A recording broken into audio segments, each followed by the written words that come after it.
pues el Señor usa diferentes vasijas, de verdad, diferentes vasijas para enviar su palabra y enviar su instrucción.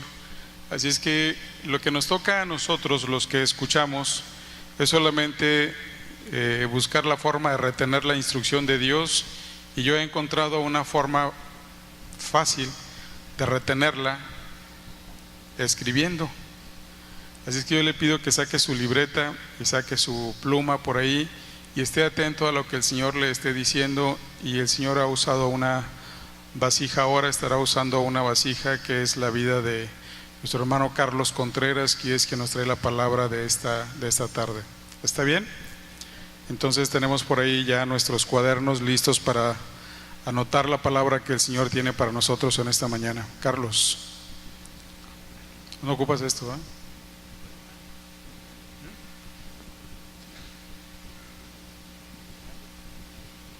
Carlos me pide que ore y yo oro. Señor, tú tienes un propósito para cada uno de los que estamos aquí. Aunque tenemos por costumbre reunirnos, tú tienes un propósito, y por eso es de que estamos ahora aquí. Y te pido, mi Dios, en el nombre de Jesús, que tu Santo Espíritu, que tiene un trabajo muy específico con todos los que estamos aquí sobre la tierra, de hablarnos, de redarguirnos, de enseñarnos, de revelarnos, que Él ahora actúe en el corazón de cada uno de nosotros, y que la vasija que tú usas, Señor, hable tu palabra y nosotros sepamos escuchar tu palabra. Te damos muchas gracias por esta oportunidad. Tu bendición sea sobre la vida de Carlos y en la vida de cada uno de los que escuchamos, mi Dios. Gracias en el nombre de Jesús. Amén. Amén. Amén.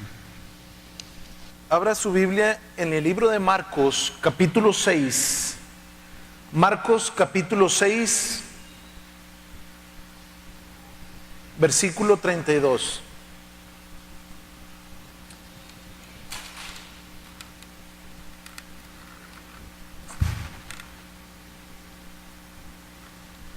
Marcos 6, versículo 32. Voy a llevarlo en esta mañana a un pasaje cerca de una historia que hemos estado repasando en las últimas semanas.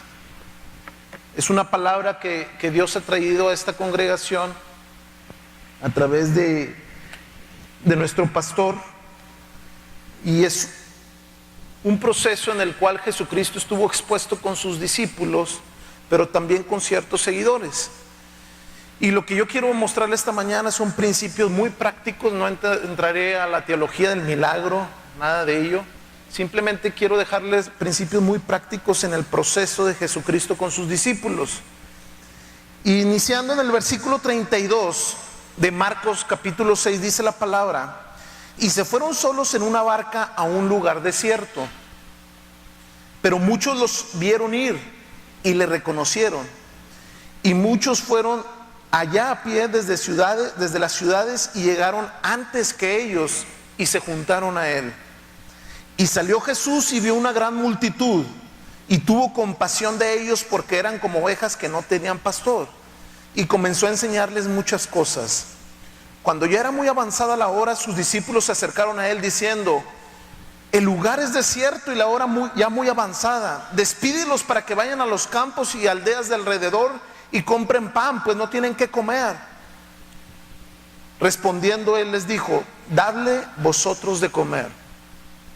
Ellos le dijeron: que vayamos y compremos pan para 200 denarios, por 200 denarios, y les demos de comer.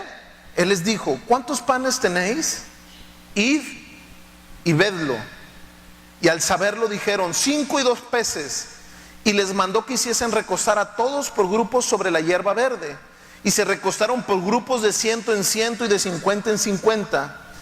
Entonces tomó los 5 panes y los 2 peces, y levantando los ojos al cielo, bendijo y partió los panes y dio a sus discípulos para que los pusiesen delante, y repartió los 2 peces entre todos.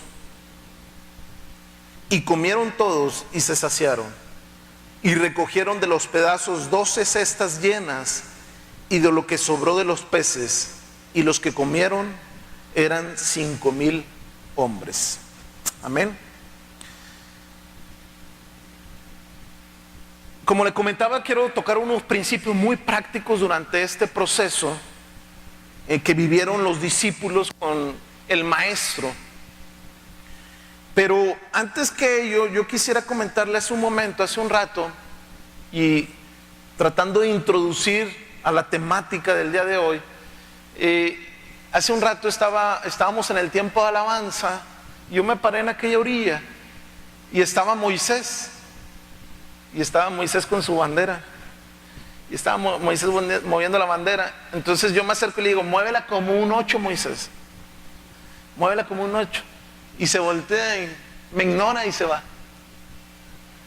Y yo: sigue alabando, Moisés. Y ya no me peló. Y ya me volteé. Pasado un rato me vengo a mi lugar y seguíamos en la alabanza. Pero para mi impresión, y por lo que le quiero decir, es de que se acerca Moisés solo.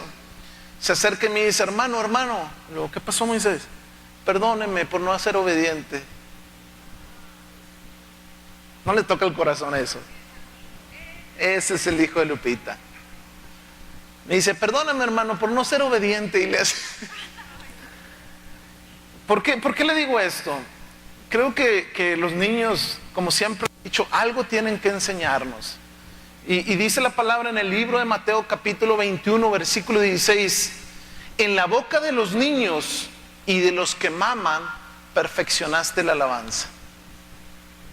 En la boca de los niños y de los que maman, perfeccionaste la alabanza. Para mí eso fue una alabanza a Dios. Para mí eso fue una alabanza a Dios, el ver de la boca de ese niño la humildad ante los terrenales, la humildad de lo que nos muestra que cómo debemos de ser ante Dios los adultos. Debemos ser como niños obedientes, y debemos de ser obedientes a su palabra, porque en esa obediencia damos alabanza y gloria al Rey. Amén. Y eso me llamaba mucho la atención y se los quería compartir, porque esa es una realidad. Tenemos que ser como niños. Muchos pasajes de la Biblia nos muestran historias y procesos acerca de cómo Jesucristo enseñaba a sus discípulos, a sus seguidores, y les recalcaba que cada vez teníamos que ser como niños. Y en esta historia del libro de Marcos capítulo 6 vemos un proceso en la vida de los discípulos de cómo ellos recibieron una enseñanza del maestro, no por lo que el maestro empezó a enseñar en el momento en que llegaron al lugar desierto, sino vemos una enseñanza que Dios les dejó desde que iniciaron el proceso de caminar a solas. Y déjenme decirle, lo interesante de los viajes no necesariamente son las metas a donde llegamos o los objetivos hacia donde nos dirigimos. Muchas veces lo interesante de los viajes son los procesos que atravesamos durante ese destino. Y en la misma Biblia nos muestra, los textos bíblicos nos muestra, de hecho todas las historias nos muestran los procesos que vivieron los hombres de Dios, las familias y el pueblo de Dios. Nos muestran más el proceso que enfatizar la meta. ¿Por qué? Porque hay algo que Dios nos quiere mostrar en los procesos que atravesamos como hijos de Él. Y es en esos procesos donde nos marca la historia, donde nos marca una enseñanza, donde vemos la mano de Dios trabajando en nuestras vidas. Es en los procesos. En lo que yo he vivido, yo le comparto que muchas veces en los traslados que tuve en la Ciudad de México hacia otros países, hacia otras ciudades, siempre Dios me hablaba cuando iba en el avión, en el proceso del destino. Siempre Dios me daba una palabra. Incluso en el proceso que yo atravesé fuera de casa, Dios me enseñó muchas cosas en los procesos, porque son los mismos procesos que nos marcan nuestra vida. Y aprendemos tantas cosas de los procesos que muchas veces nos entusiasma más, y usted no me va a dejar engañar, que nos entusiasma más el platicar cuestiones que impactaron nuestra vida en el proceso, lo difícil que fue atravesar ese proceso, que platicar de la meta misma. Es decir, cuando platicamos algo decimos, no, mi hermano, mira, yo viví esto y aquello y el Señor me tocó, el Señor tocó mi vida, me dio esta palabra, caminé en esta situación, y empezamos a caminar y a enfatizar más el proceso, porque son los procesos que atravesamos los que enfatizan más y nos dejan más marcados en la historia de nuestras vidas, en todas las metas a las que llegamos, porque es lo que Dios nos quiere llevar para aprender. Es en esos procesos cuando se muestra el alfarero y empieza a transformar ciertas áreas de nuestras vidas para que nosotros lleguemos a la madurez. Y estos procesos sirven como ciclos de madurez, ciclos de transformación, ciclos donde el alfarero nos transforma, nos va formando a la imagen y semejanza de su Hijo. Pero lo que nos queda a nosotros aprender en los procesos es que nosotros tenemos que entender que tenemos que ser persistentes a pesar de las circunstancias que atravesemos. En esta semana leí una historia en un libro y el escritor relataba una historia de su hijo. Me dio mucha risa, me llamó mucho la atención, porque decía que esa noche él había mandado a dormir a su hijo. Dice que a los 5 minutos de repente escucha desde el cuarto que el niño le grita, papi, papi, tengo sed, ¿me traes un vaso de agua? Y el señor molesto le contesta, mijito, ya te di tanta agua que no puede ser posible que tomes tanto, ya duérmete. Pasaron 2-3 minutos y le vuelve a gritar el niño, papi, papi, ¿me puedes traer un vaso de agua? Mijito, te dije que ya no estés molestando. Si no te duermes, voy a ir y te voy a dar de nalgadas. Y pasaron 2 minutos y le dice el niño, papi, papi, cuando vengas a darme de nalgadas, ¿me puedes traer un vaso de agua? Me llama la atención porque creo yo que esa es la persistencia. Vuelvo y recalco nuevamente el tema de los niños. Es en esa humildad que no importa las circunstancias, ellos no pierden de vista el deseo, el objetivo de lo que quieren alcanzar.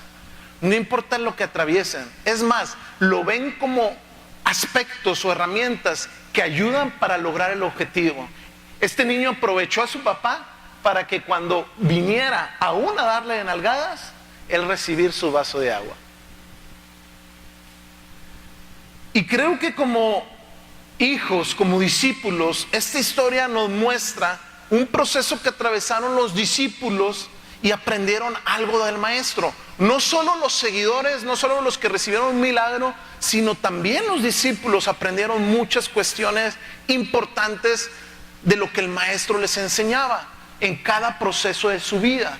De hecho, el maestro, él estuvo 3 años en la esfera terrenal porque quería entrenar a aquellos que iban a propagar el evangelio. Y haciendo un paréntesis, yo bendigo la vida de los que están en el trabajo de evangelismo y aquellos que se quieran acercar y que se quieran unir a este trabajo. Acérquese al hermano Ismael. Ellos están trabajando en esa tarea que como congregación tenemos que tener. Cierro el paréntesis. Y en esta vida de los discípulos nos muestra que los procesos son muy importantes. Cada proceso que tenemos que atravesar es muy importante. De hecho, la palabra nos dice que tú y yo, nuestra familia, nosotros en la individual, iremos de gloria en gloria y de triunfo en triunfo. Pero muchas veces nos enfocamos más en gloria y en triunfo y perdemos de vista el en. No sé si me estoy explicando.